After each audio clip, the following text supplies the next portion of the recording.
Good morning and welcome to Radio Friends on Friday, February the 5th. We've got Lois Long sitting over there across the studio from me, 7.5 feet away.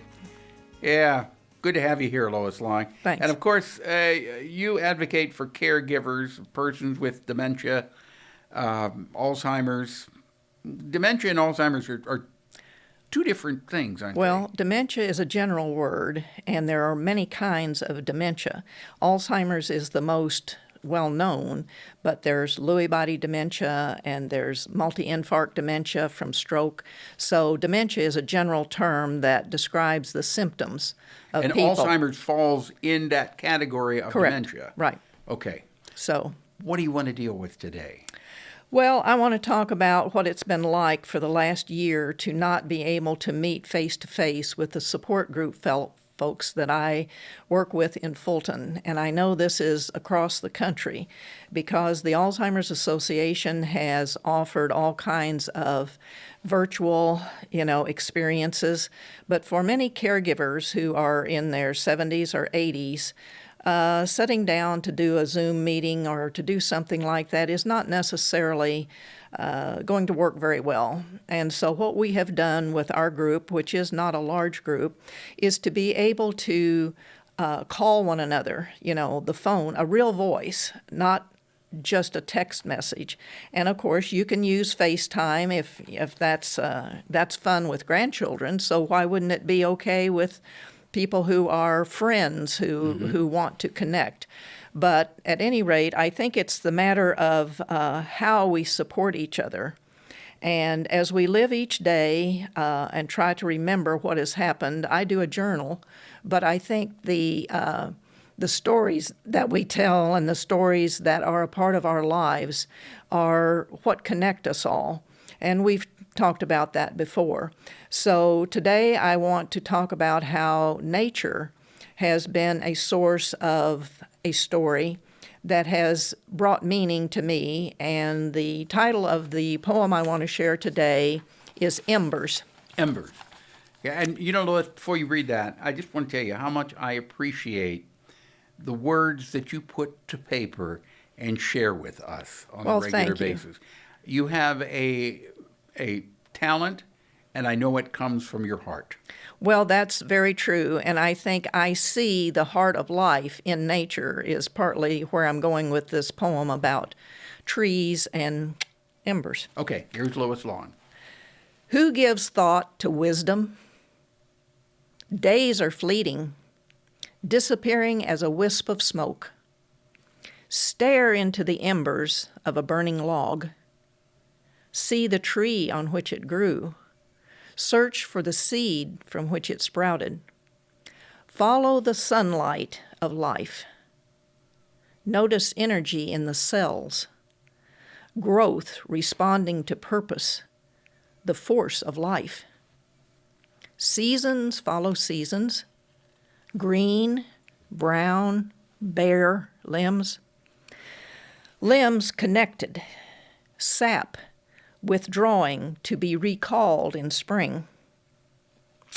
Ring upon ring, year upon year, death from circumstances, disease, damage, human harvest. Final embers leave a glowing legacy.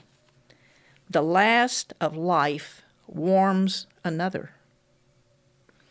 The story that shades another day warms another heart.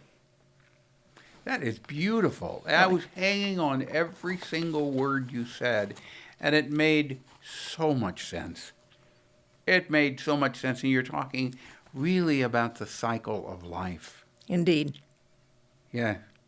And you're staring into the embers and realizing that fire, that log that is giving you warmth in your home, sprouted from a tiny seed and grew over years and years of time. I'm also fascinated when you cut a tree that's maybe 100, 200 years old.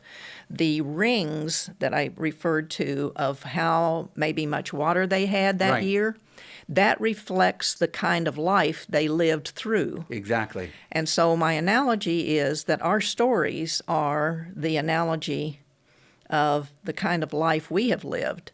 And I enjoy keeping a journal, but it's not necessary. If you have the stories that you're reminded of when you read something or hear something, this is something I believe is important for all of us, not just people who have their own stories, people who may have dementia, may have Alzheimer's, and repeat their stories over and over.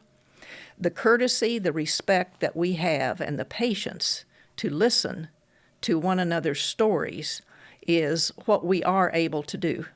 And I think that is worth remembering as we live together separately, as some people say. But there are phones. We haven't gotten rid of the phone yet. We use it for texts and other newer uses. But I would I'm old-fashioned. I'm in that old-fashioned group. I would so much rather talk to somebody on the phone instead of just texting them. And some of my younger friends, in fact, our director out there, you can call him on the phone, he doesn't answer it, but then he'll send you a text. Right. What do you need? It's so much better to talk to somebody instead of texting. And I guess that's the old-fashioned part of me there. Well, that's your story, Paul. And guess it's my so. story. That's your story, is too? that is what I appreciate. In fact, when I've had an occasion to actually speak with my daughter instead of texting back and forth through the day, I thank her for actually it's so much talking nicer. to me. It is so much nicer Yeah. to hear that voice and to talk to somebody in person instead of hearing the phone go beep beep and then and then they're not even complete sentences with punctuation marks. But I'll tell you a good thing. My granddaughter, who's 13, texts me good morning and good night. Oh, that's nice. It is very meaningful to me. So I do believe in text messages. Okay. I want to just share, as usual, that the support for persons who are caregivers comes through the Alzheimer's Association. And we've got that through, number. Through the website, which is alz.org, and the 800 number for the helpline is 1-800-272-3900. Okay, You got we're it. doing it in unison there. I was reading it off the screen. You know it by heart. Lois Long, thank you so much for coming by. Thanks for having me. Have yourself a nice day. When you go out and about, wear your mask. And if there's something you'd like to hear or see, pepperpmissouri.edu. Be nice to each other. Bye-bye.